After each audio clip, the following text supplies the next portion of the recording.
Bonjour. Si vous n'avez pas encore vu la première partie, allez directement la voir, comme ça vous allez comprendre la deuxième partie. Mais pour résumer, je parlais des types d'amour et des caractéristiques des couples toxiques. Mojo. Le pervers narcissique.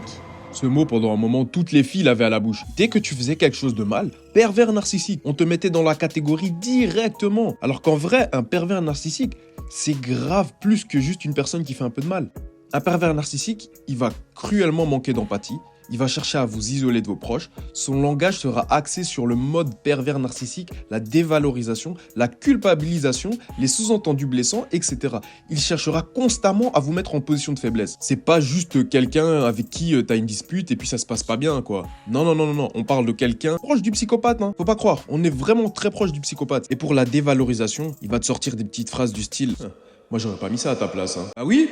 Vas-y, bah mange encore plus. Eh ben, il y a du monde dans le balcon, mais il y a personne à la maison, hein. J'avoue, la dernière, elle est marrante, en fait. Mais ça va dans les deux sens, hein, mesdames. Non, parce que des femmes qui rabaissent leurs hommes ou copains, il y en a aussi blindés. Mais t'es faible, toi. Non, j'ai juré, t'es pas un homme. Des phrases comme ça jouant sur, à ma connaissance, l'insécurité numéro 1 des hommes, qui est la masculinité. Comme je l'ai dit, bien sûr, dans une relation, il y aura des hauts et des bas. Ça ne sera jamais une ligne droite. Sinon, croyez-moi, vous allez vous ennuyer à mourir. Mais le problème avec ces couples-là, c'est que plus ils vont haut, plus ils iront bas. Et le bas, croyez-moi, il fait très mal. Tout est de la partie. De la petitesse, donc des petites revanches surtout, à la négligence, genre plus donner d'attention à son partenaire. C'est dans ces cas-là que la haine apparaît. Et vous savez, moi j'ai pour adage de dire qu'entre haine et amour, la frontière est très petite. Tu peux vite passer de l'un à l'autre. Et quand il y a de la haine, ah là là mon ami, crois-moi, t'es pas bien. Écoutez bien ça les filles. En tant que garçon, quand t'as la haine envers ta copine, tu vas avoir du mal à ressentir de l'empathie pour elle, donc tu vas la délaisser dans certains moments et elle va s'énerver et t'insulter la plupart du temps. Et voilà, le cercle de la mort. Plus elle va t'insulter, plus tu vas la délaisser. Plus tu vas la délaisser, plus elle va t'insulter. La seule vraie solution, c'est de se séparer, pas d'un coup. Non, faut en parler. Faut arriver à une conclusion quasiment unanime. Ça va faire mal, c'est vrai, mais après, ça ira mieux. Sinon, sans ça, tout ce que vous allez créer sera